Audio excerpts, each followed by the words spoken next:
Hey everybody, it's Josh with Talk About Trek, and we are back. We've finished up book 6 of 7 in the Gateways Saga, the New Frontiers entry into the saga. This is, of course, Cold Wars, written by Peter David. This is my first entry into the world of Mackenzie Calhoun and New Frontiers and the Excalibur and the Trident and I guess everything that goes on there, and I have to say, I'm very, very interested. I want to get into it now, and I want to. See, that's what each of these books in this series has made me want to read more Star Trek books from that series.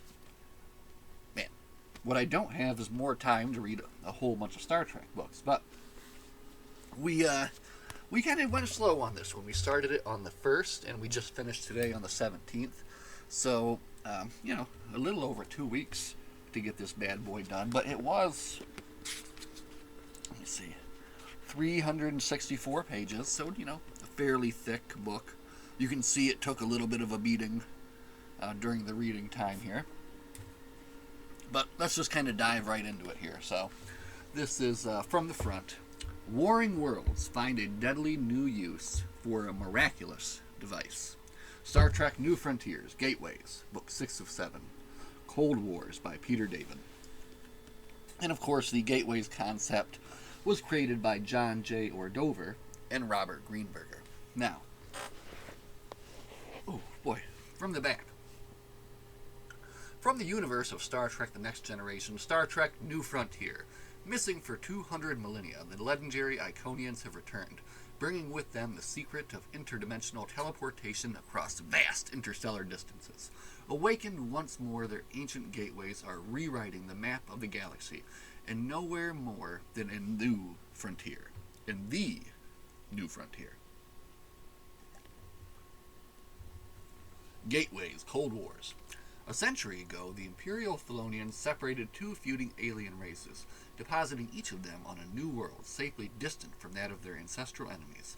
Now, however, the Gateways have made it possible for the long dormant blood feud to begin anew. Captain Mackenzie Calhoun of the USS Excalibur and his partner, Captain Elizabeth Shelby of the USS Trident, find themselves fighting a losing battle to keep the horrific violence from escalating, even as they gradually realize the catastrophic danger posed by the gateways themselves. Good back cover. It gives nothing away, and really, this was, out of all the gateway stories, this was kind of the one that really had the least to do, I think, with the gateways, to be honest with you. They were a part of the story, and they kind of set some things off between these two people. But really, this one was just kind of, there was really so much going on it, to be honest with you. For me, of course, jumping into a brand new series, I was hit with a whole bunch of new characters, but was happy to see some familiar names come in. So, in addition to, which I thought was pretty cool, some characters from the animated series that came on as well, too. So, you have Arex and Mares, I don't know, I'm probably saying it wrong, come on from the animated series. And then you have, of course, Shelby from TNG, and then Dr. Solar also is in this as well. So, a few returning, names and faces that people might know. So, gosh, I'm so sweaty. It's awful here. Let me fix my hair. Okay, sweaty hair. All right, anyway. Cold Wars, sweaty face. We're going to continue. So the book basically is about these two warring peoples. They were initially on one world, and then at some point in time they were separated by this ancient species called the Thelonians, right? So they were separated, and the animosity kind of lived on and on and on and on, and they never got over it. So the book basically covers that, and you get shifts from each side. You have Shelby, I believe she was she is the captain of the Trident, and then she goes to the Marconian planet, and then Captain Calhoun, captain of the Excalibur, he goes to the Aerons planet. So you have the shift back and forth between, the two views, the two captains, the two ships, and then they add into that this little bit with these characters from the animated series. So even with a lot going on, Peter David does tell a rather kind of a tight story. It doesn't get out of too much control. Again, it's when you're reading something where you're jumping into the middle, you're hearing bits and pieces of these stories, of these things that happened, in the other books, and you've missed out on that. You don't know about that. So you have to kind of go along with that. But for me, it just kind of makes you want to go back and actually get into those series, learn those stories, all that. So let's have a look at the book about books here and see if there's anything interesting we can learn about Cold Wars. Now, Peter commented, "It was different to do because of the impetus that came from outside of my own stuff. It was essentially doing the same. It was essentially the same as doing a comic book crossover. I have as much fun with it, as I can, but I know it's not going to be near and dear to my heart as some of the others. John Ordover suggested I bring in the animated characters, and I loved it. I worked with them when I worked on the Trek comics, so the chance to bring them back was exciting for me." Cool. Okay, so that gives you a little bit of a input into why that they were brought in and kind of how that went. So, so I guess final thoughts before I just kind of rant and rave for a little bit here about it.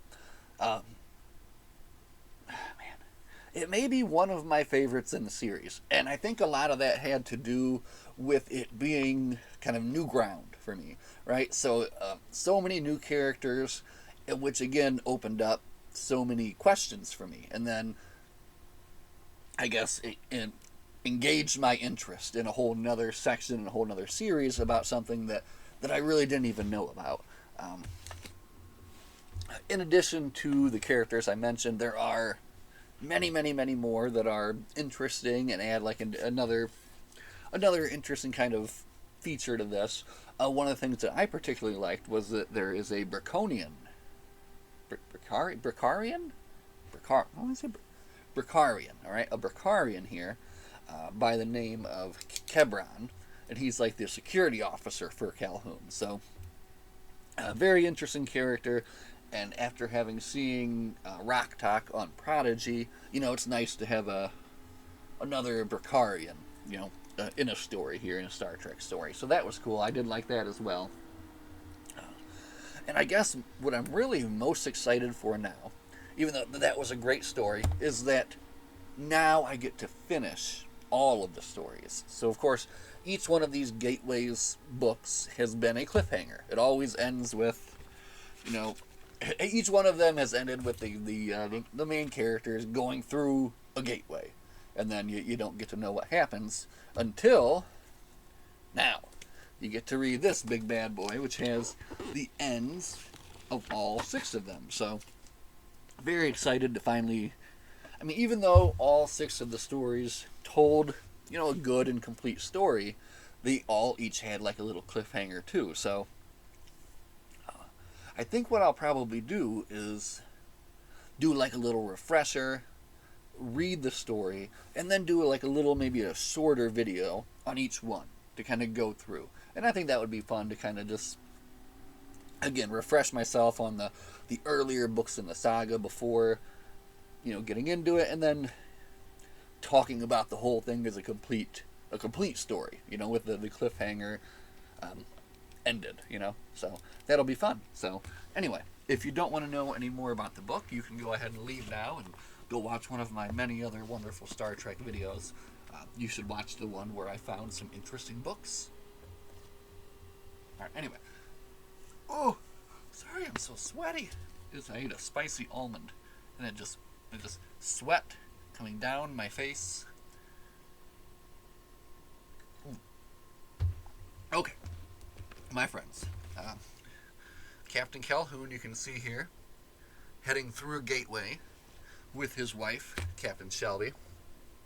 We do have the extremely cool Captain Calhoun figure who has sat here and graced the desk for the entire reading of the book. So, I said it last time, I love the fact that this is like a book and comic character that was made into a toy. And that's fantastic. Man, I love Playmates. Playmates, make more Star Trek toys, please. Why did you give up? Don't give up. Come back. Anyway, the book starts out with a bang, right? The royal family of the... Let me make sure I get this right here. The Aarons are brutally murdered by the Marconians, who somehow are able to kind of show up directly on their planet and again lead a brutal attack, and they kill the Zarn and the Zarna, like the king and the queen, right? And their whole family, except the daughter, the youngest daughter, Tsana, Tsana, Tsana. She is left alive, I think not on purpose, but kind of comatose after witnessing everything that she's witnessed, right? So, and then you have, so, I mean, again, it starts out with a bang. I mean, this is like a very brutal scene, too, of all these people being just blown apart, you know? And then you get to meet the characters from the animated series. They're brought into the Department of Temporal Investigations, and then they kind of, you know, get brought into the story, and there's like a dynamic where basically Arex is more able to adapt, while Emrys, I keep saying that wrong, the Caitian is not, and is really struggling to you know, adapt to the current times. So, and that's actually kind of one of the big threads of the whole book, is kind of her story, which I liked. It was good. It was an interesting, you know, an interesting little side story within the main journey here. So, oh boy, we're probably going to forget a lot of stuff here. Anyway, I took no notes at all. Look, this is what I wrote down today. I'm determined, starting with this next book, I'm going to take some better notes, so that when I'm sitting here talking, my brain doesn't just completely go away and I forget everything that I'm trying to say about the book, which was interesting. So we'll just kind of go off of what we remembered here. On the Marcanian planet, so basically what happens is Starfleet learns about the troubles here and sends the Trident and the Excalibur to do what they need to do their part to investigate and find out what's going on, right? So the Excalibur goes to Aeron, and the Trident goes to Marconia, and each of them meets with the rulers there. And again, this is kind of what's fun about this book too. Is again, you're getting this back and forth where they're Calhoun and Shelby are kind of playing off each other, playing these leaders off of each other for a time. And I guess one of the things I really want to know more of is just kind of his character and how he came to be a Starfleet captain. And I'm not going to spoil myself. I'm not going to try to go read any like summaries or anything, but I'm definitely going to get into that whole thing at some point. So, man, I need to just read Star Trek books full time. Like that, if that could be my job, like I just get up and I just read, and then like I make some notes, and then like I take a lunch, and then I read during my lunch, and like, man, wouldn't that be a thing? And then I come on here and I talk to you guys, and then somehow people pay me for that. That would be incredible. If you guys know about a job that's like that, let me know. I would happily apply for the Star Trek reader, if that's a thing. Because there's just not enough time in the day, and there's just way too many stories that I have to read. Anyway, let's talk about this one, and then we can move on to reading more directly afterward. And then we'll work on a plan going forward from there, right? So, the ruling counselors of the Marcanians, yes, the Marcanians, are a bit of a strange people, and Calhoun kind of like brushes against them. They're very like nonchalant about everything, and the I guess the other faction on the planet, which is led by this, I don't know, rebel, or not really a rebel, but just kind of a someone that wants to pursue a more violent course of action, who still holds all of this past animosity for all these years, and wants to find a way to reach out and attack, and as of course he's the one that directed the attack against them, right? And there's also this war master who is kind of in charge of everything now that the ruling family is wiped out, but he was also in on the whole thing, kind of. So like it's there's just definitely so much going on in this book, right? Like it's very good. And now you also have these two Iconians, right? They say that they are Iconians. One is on each planet, right? And each of them is kind of dealing with the rulers of the planet, offering them their gateway. And they are both named Smite. And then there is a Lady Smite, and there is a male Smite, okay? And then they're kind of like playing these people. And the interesting little thread about this book is there's something more going on with the Smites. And they don't reveal it. Of course, it's going to be revealed here in the end. But they always say, this is like, they like, this is what the giant told us to do, or something. So there's some kind of very weird thing going on there where apparently they were directed somehow to do what they're doing, and that's a mystery he just leaves here in your head to be solved at a different time. So, excuse me. So each of them is, kind of playing the other planet's leaders against each other. Back on Aeron, yep. And there is a bit of action in this book too. I'm kind of like not really going into the story too much, but there is a bit of action. There's a bit of ground action. There's a bit of space action. So it's got kind of a little bit of both. I was just thinking about that because back on Marcania there was like a bit of a battle, I think, before this. But anyway, back on Aeron, Captain Calhoun discovers the Zarna, I guess, the daughter who was comatose, and in a bold move, basically kind of kidnaps her and beams her up to the ship to see if there's anything that Dr. Solar could do to bring her out of the coma.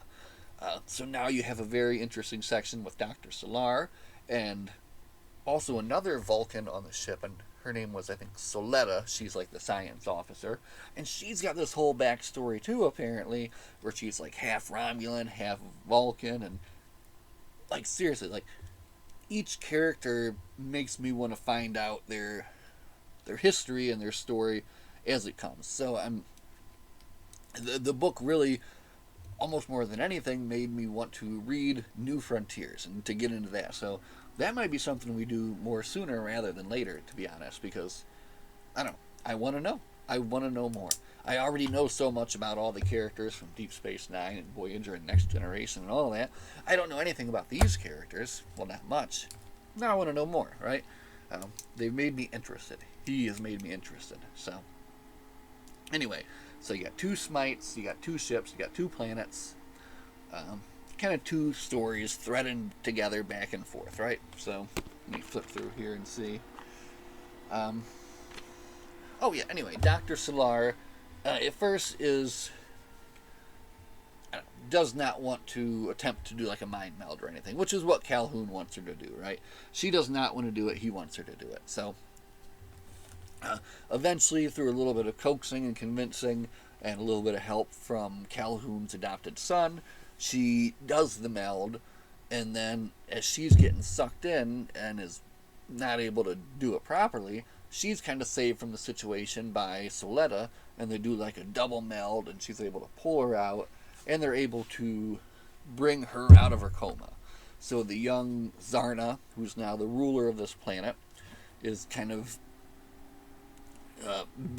faced against the ruler of the other planet, which is now this Iboze, kind of the ruler of the more violent party, who's overthrown the peacefuler counselors, right? So you have these two leaders going against each other. and Calhoun and Shelby trying to find a way to get them to come to some kind of peace, right? And I love this. This part I thought was very good. Kind of reminded me of, I mean, almost like the King Solomon story, right? So since they continue to fight over this, basically this holy land, this planet they were on initially, and then were separated from, Calhoun says something crazy. He says, "Well, I'm going to go and destroy the holy site," and that gets them to kind of, calm down and kind of talk to each other, as he's playing, and he's also playing with Shelby too. Like they're playing back and forth with each other to make him appear more crazy than he is, or maybe he is actually pretty crazy. Again, I don't know very much. So, but just I don't know, very good, very interesting. In the end, basically, to bring things to a close, they bring both parties, both ruling leaders, to that planet. This Sinque, it was called, to Sinque, right? And then when they get there, that's when the two Smites kind of set their plane into motion, and they were told to turn on their things when they knew the time was right, their gateways, and now they know the time is right. I thought that they were working together, but they didn't even know about each other. And there's kind of a very fun scene at the end where they are speaking in perfect concert with each other. Like, "Who are you?" "I'm Smite." "No, I'm Smite." You can imagine, right? That was very well done and very funny, and just interesting. So I want to know more about like the origin of like how that all came to be, who this giant was, right? Anyway, each of them activates their gateway, and then the two gateways are like, really close to each other, and then it turns into some kind of gateway vortex thing, right? And of course, Calhoun and Shelby get sucked into the dang thing, along with the two Iconians, and one of the bad guys, I think, too, gets in there, and Calhoun and Shelby end up on this freezing cold planet, as you can see right there in that picture, right? And things are going pretty bad for them. They're freezing to death. And in true Gateways fashion, here's your cliffhanger ending. Calhoun stumbles upon a portal in the snow. Before he freezes to death, they go through the portal to see what lays beyond. I thought it was really cool that the actual last 3 words of this book were "what lays beyond." Then the next book is called "What Lays Beyond." So anyway, they go through the portal. They're going to see what lays beyond. I'm going to see what lays beyond. But first, I'm going to have to read, 6 other stories before I get to that one. So, but it's going to be so fun and so satisfying to go through and have all of these, all these questions finally answered. That's going to be great. So I'm looking forward to that. I know we have more to say about this book, but for Pete's sake, I took terrible notes, so I don't have as much to say as I normally would. Suffice it to say, lots of fun characters, lots of fun situations. This Calhoun guy is a character in and of himself, and I want to know more about him. He's got like this wicked scar on his face, which is even, you won't be able to see. It's on the toy, trust me. He's got this cool scar on the toy. It's an awesome toy. Anyway, that's all we're going to say about Cold War. Did I write that? Yeah, I did that. No, I didn't. Cold Wars. Anyway, Cold Wars is the name of the book. Written by Peter David and enjoyed thoroughly by Josh here at Talk About Trek. So, as always, everybody, thank you so much for hanging out. Live long and prosper. And we'll see you guys in the next one. Bye.